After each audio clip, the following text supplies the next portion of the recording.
वहीं रातापानी में बाघों का कुनबा बढ़ा है। करीब 300 बाघों के होने की बात कही जा रही है। सटीक गिनती के लिए 1800 कैमरे लगाने की तैयारी हो रही है।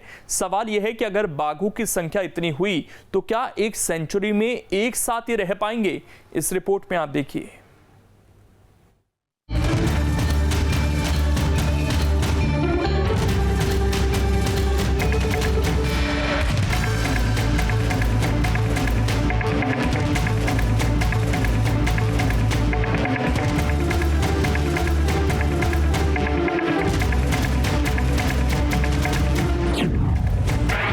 रातापानी में बढ़ा बाघों का कुनबा। 1800 कैमरों से होगी अब गणना।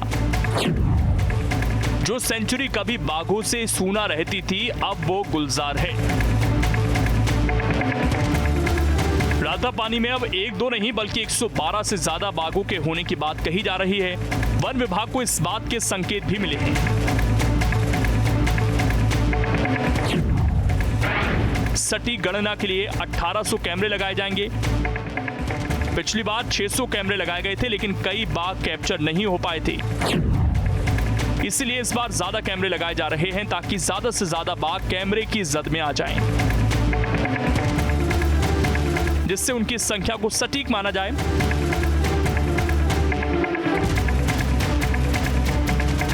रातापानी में बाघों का बढ़ना सुकून की बात तो है ही, इसके साथ ही सबको एक साथ रखना चुनौती भी है।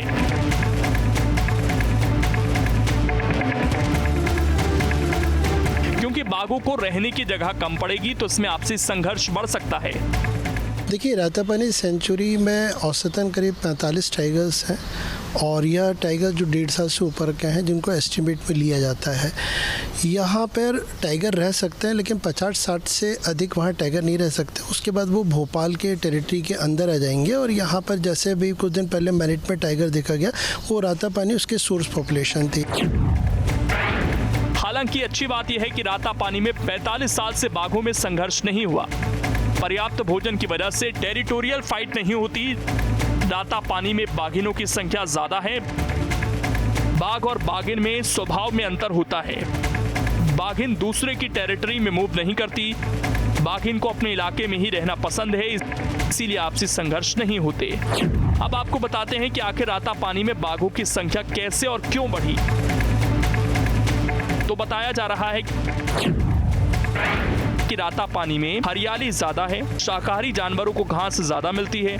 बाघों का जीवन चक्र शाकाहारी वन्य प्राणियों पर निर्भर है, तो वहीं शाकाहारी वन्य प्राणी घास पर निर्भर होते हैं। शाकाहारी वन्य प्राणी घास में ही छिपते हैं और प्रजनन करते हैं। इससे शाकाहारी जानवरों की संख्या बढ़ती है। शाकाहारी जानवरों से बाघों को शिकार की कमी नहीं होती, इसीलिए बाघों का विकास भी तेजी से होता है। ज़रूरत यह है कि रातापानी और इसके बगल के जो सिंगोरी सेंचुरी है बाड़ी बरेली तरफ, उन दोनों को मिला के जो 12 साल से लंबित है टाइगर रिजर्व बनाना, वह बना दिया जाए। प्रोजेक्ट टाइगर के तहत उनको अधिक इलाका मिलेगा, अधिक फंड और बजट और अधिक बेहतरीन प्रबंधन मिलेगा। तो ज़रूरत यह है कि बाघों की बढ़ती हुई संख्या के लिए सरकार भी एक्टिव होकर उस पर कार्रवाई करे। रातापानी देश का ऐसा पहला सेंचुरी है जहां टाइगर रिजर्व जैसी सुविधा है।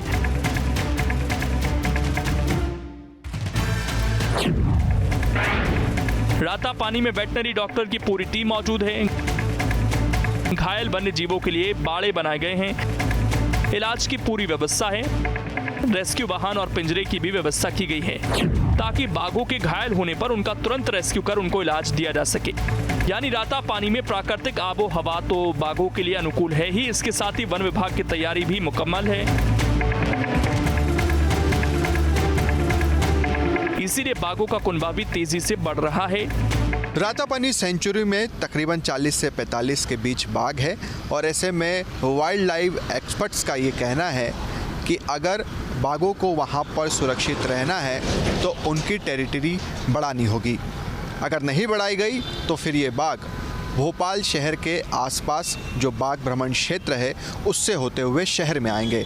उदाहरण के तौर पर जिस तरह से बाघ मैनिट कॉलेज में घुस आया था। जर्नलिस्ट अभय के साथ शुभम गुप्ता, न्यूज़ 8 भोपाल। अब इसमें खबर तो यह है कि एमपी के जंगलों से हर साल 1053 लाख टन चारा निकल रहा है। इस मामले में महाराष्ट्र दूसरे, गुजरात तीसरे स्थान पर है। घासों की कटाई पर कंट्रोल करना होगा, वरना जंगलों में जानवरों का संतुलन बिगड़ सकता है।